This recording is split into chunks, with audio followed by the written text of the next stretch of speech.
দুটো সাপ রেখে যা, সে সাপের চোখ নেই, সিং নেই, নখ নেই, ছোটো নাতি হাতে না, কাউ কেটে কাটে না,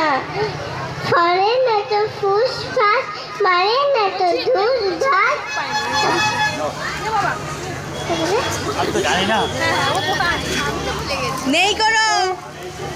নেই কোনো উৎপাত, নেই কোনো